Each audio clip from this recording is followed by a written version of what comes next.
अगर तुम हमारे इतिहास से छेड़ने का अगर प्रयत्न करोगे, अगर तुम हमारे मंदिर को जरी सी भी चोट पहुंचाने का अगर प्रयत्न करोगे, तो इतिहास हमारे पास भी है। हम नहीं चाहते कि एक मीनार मस्जिद का इतिहास फिर से बाहर आए। हम नहीं चाहते कि सितंबर बाजार चौरस्ते पर जो मस्जिद है उसका इतिहास बाहर आए। हम नहीं चाहते जो 7 टूम्स जिसे 7 गुम्बज कहा जाता है उसका इतिहास बाहर आए। हम नहीं चाहते गोलकुंडा के ऊपर भी एक मस्जिद बनाई गई है उसका इतिहास बाहर आए। ऐसे तेलंगाना में कई ऐसे मस्जिदें हैं जो हाल ही में बनाई गई, जो इनलीगल रूप से बनाई गई। हम नहीं चाहेंगे कि उन मस्जिदों का इतिहास बाहर आए। मस्जिद बनी हुई है, लोग अपने अपनी आस्था रखकर वहां पर प्रार्थना करते हैं, हमें कोई ऑब्जेक्शन नहीं है। तो भाग्य लक्ष्मी मंदिर के ऊपर भी तुम्हें कोई ऑब्जेक्शन नहीं रहना चाहिए। अगर भाग्य लक्ष्मी मंदिर के ऊपर अगर तुम्हारी थोड़ी सी भी अगर निगाह गिरी, जिसे तुम्हारा तो गुलाम है मुख्यमंत्री, अगर ताकत के बल पर या पूरी फोर्स लगाकर अगर कुछ भी अगर धक्का भाग्य लक्ष्मी मंदिर को अगर पहुंचाने का तुम प्रयत्न भी करोगे, तो हम भी फिर इतिहास खो देंगे। फिर सोचो तेलंगाना में क्या होगा, ये थोड़ा ध्यान रखना। और जो तुमने जो बयान दिया है, इस बयान को वापस लेने की आवश्यकता है। अगर हमारे भाग्य लक्ष्मी मंदिर को कुछ भी हुआ तो इतिहास हम रचेंगे और तुम देखते रह जाओगे।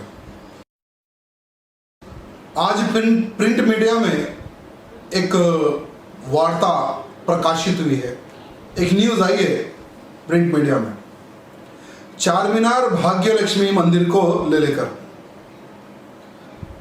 जो हिंदू और मुसलमानों को कई वर्षों से लड़ाते आने वाली पार्टी है मयम, जिसे इनका बाप था असदुद्दीन ओवैसी और इनका दादा परदादा, यानी इनकी सोच ही है हिंदू और मुसलमान हमेशा लड़ते रहे।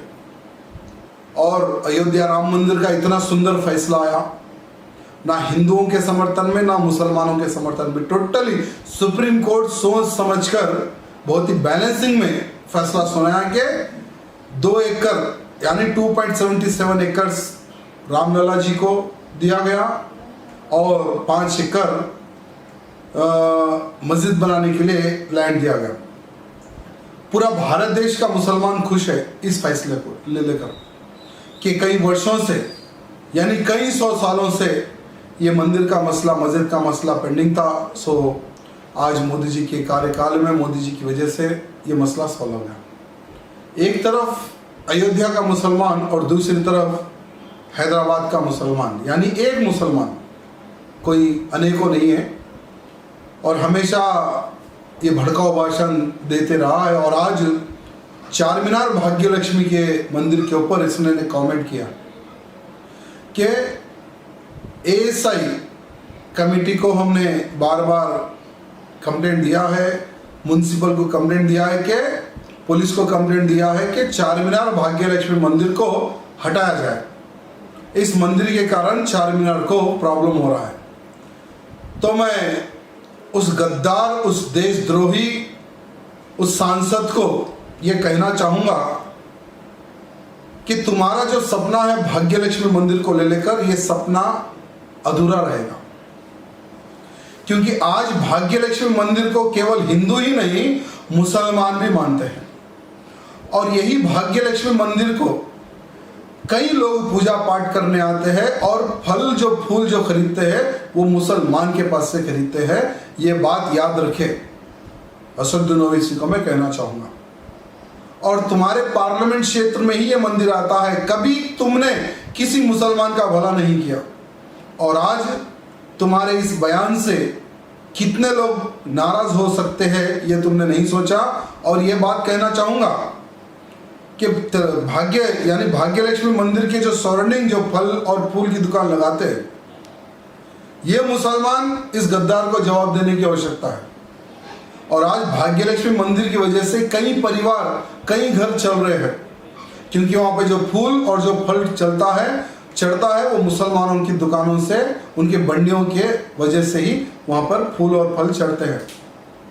और भाग्य लक्ष्मी मंदिर के तरफ तुम्हारी जो आंख है ये आंख हटाने की आवश्यकता है, क्योंकि अगर जैसे तुम इतिहास खोद रहे हो भाग्यलक्ष्मी मंदिर का, इतिहास तो कई वर्षों पुराना है।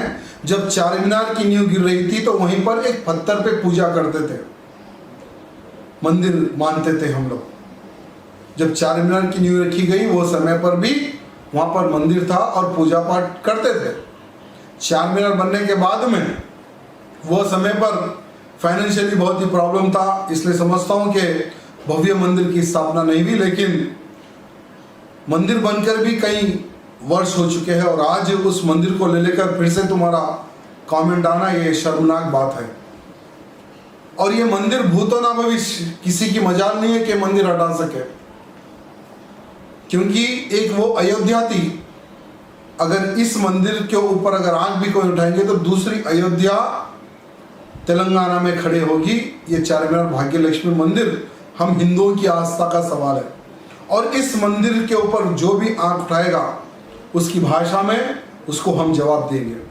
ये बात याद रखना, उस गद्दार को मैं कहना चाहूँगा। और अगर तुम हमारे इतिहास से छेड़ने का अगर प्रयत्न करोगे, अगर तुम हमारे मंदिर को जरी सी भी चोट पहुंचाने का अगर प्रयत्न करोगे तो इतिहास हमारे पास भी है। हम नहीं चाहते कि एक मीनार मस्जिद का इतिहास फिर से बाहर आए। हम नहीं चाहते कि सिद्धंबर बाजार चौरस्ते पर जो मस्जिद है उसका इतिहास बाहर आए। हम नहीं चाहते जो 7 टूम्स जिसे 7 गुम्बज कहा जाता है उसका इतिहास बाहर आए। हम नहीं चाहते गोलकुंडा के ऊपर भी एक मस्जिद बनाई गई है उसका इतिहास बाहर आए। ऐसे तेलंगाना में कई ऐसे मस्जिदें हैं जो हाल ही में बनाई गई, जो इनलीगल रूप से बनाई गई। हम नहीं चाहेंगे कि उन मस्जिदों का इतिहास बाहर आए। मस्जिद बनी हुई है, लोग अपने अपनी आस्था रखकर वहां पर प्रार्थना करते हैं, हमें कोई ऑब्जेक्शन नहीं है।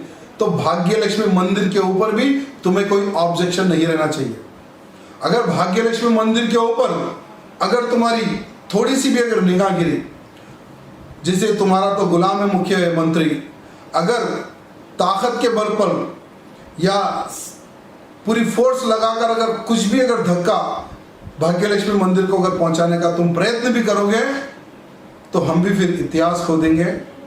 फिर सोचो तेलंगाना में क्या होगा, ये थोड़ा ध्यान रखना। और जो तुमने जो बयान दिया है, इस बयान को वापस लेने की आवश्यकता है।